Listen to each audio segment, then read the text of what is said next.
CNBC TV18's Rituparna Bhuyan is speaking with Atul Punj, chairman of Punj Lloyd. Let's listen in.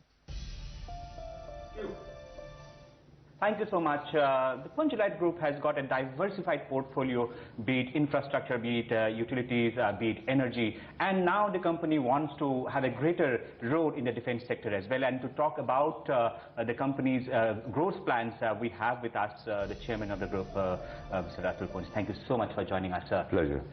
Let me start out with what the kind of plans that you have regarding defense. Of course, Punj Lloyd has been part of the supply chain as far as the defense sector is concerned, but now it seems that you are now getting ready to be a whole-time systems integrator, graduating to be a whole-time systems integrator in the defense sector.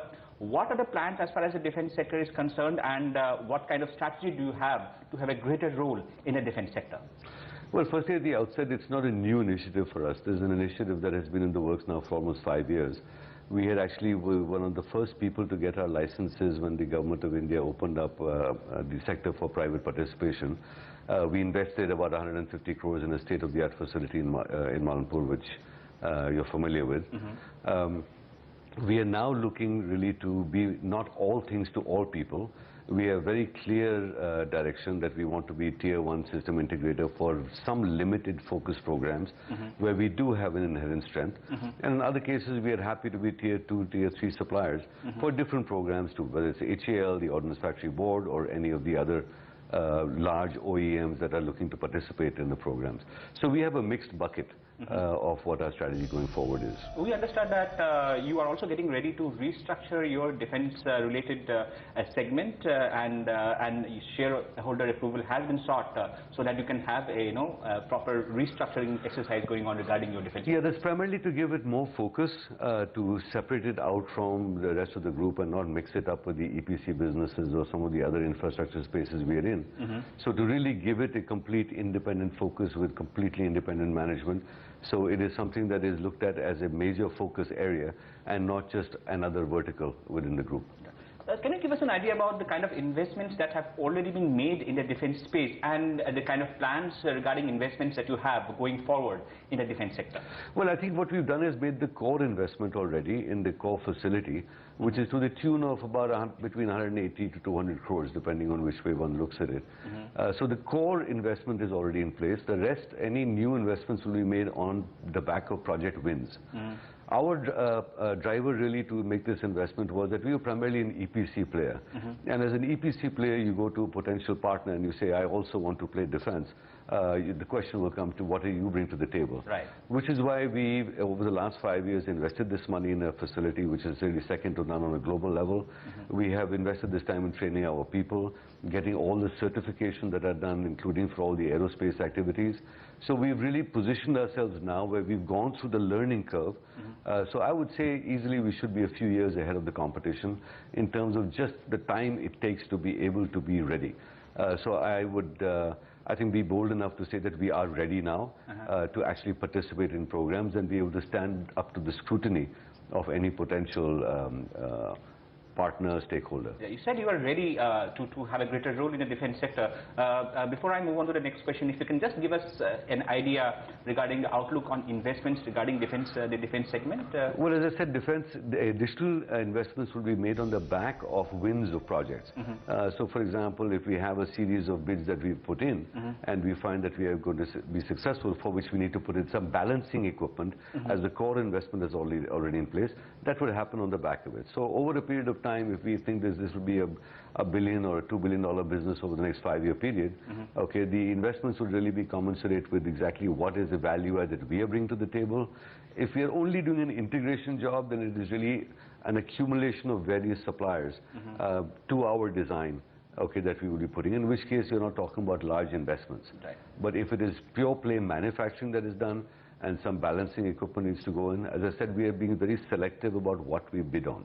We are not trying to be all things to all people. Right. I'll come to the topic regarding the kind of bids that you have put in.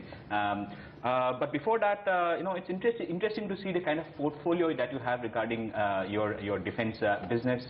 You have basically presence in the land systems as well as aerospace as of now. But it's interesting to see that you also have certain industrial licenses in the naval sector, and the Indian Navy has embarked on a huge, indigenization drive. It's a 15-year program. You already have a license. So in the future, do we also see Punj Lloyd participating in Navy-related contracts?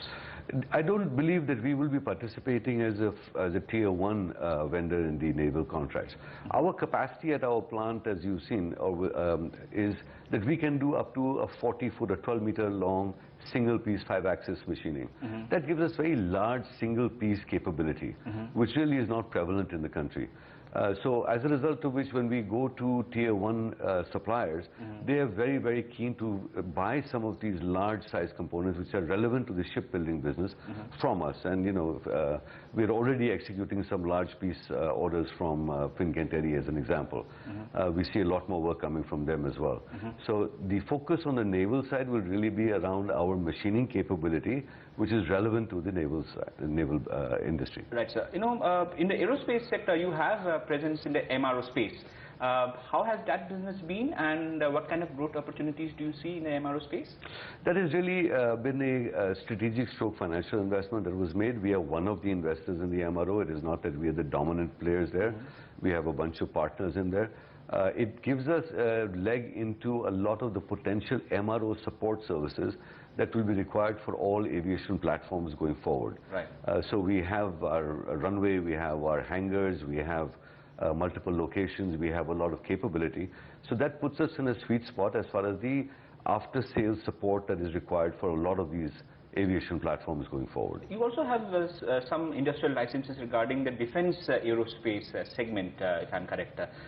So what kind of plans do you have as far as the defense aerospace segment is concerned? Well, that is it's an evolving space. We can have plans, but if there is not enough, there are no bids coming out for us to participate in. So as and when the opportunities arise, at least we have our licensing in place, so we don't need to go through that process to be able to participate in a program, and we'll take that call as and when the bids come out.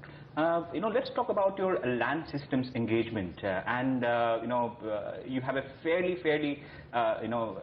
established capacity as far as the land systems are concerned. You are one of the 2 shortlisted bidders for the ZU-23 anti-aircraft gun upgrade program. What can you tell us about that program, and when do you expect the financial bids to open, and what kind of opportunity do you see in that program? Well, we were informed that we are now we're in the last round, and I think it's up to the MOD when they decide to open the price bids. It's impossible for me to put a date on that. We hope it will be sooner than later, because we do see that there is a lot of, not urgency, but there is the kind of speed that should have been there in the past now in the defense sector. So I think we're going to see, there's already been a large number of clearances, and we hope that this program will fall within that. How did you develop capacity regarding this, ZU-23, because it's a platform which is existing, it has to be upgraded. So how did you go about, adding capacity regarding this specific program? Well, as I said, 5 years ago when we started making our investments in this particular space, it was not just in the hardware, but it's also on the soft side. So we have the right people, we have the right partners, and we really put together a group which we felt was appropriate to provide the right solution to the forces. Yeah. What is the size of this particular program? The first phase, I suspect, should be sub 450 crores. So I won't volunteer to give you a more accurate number.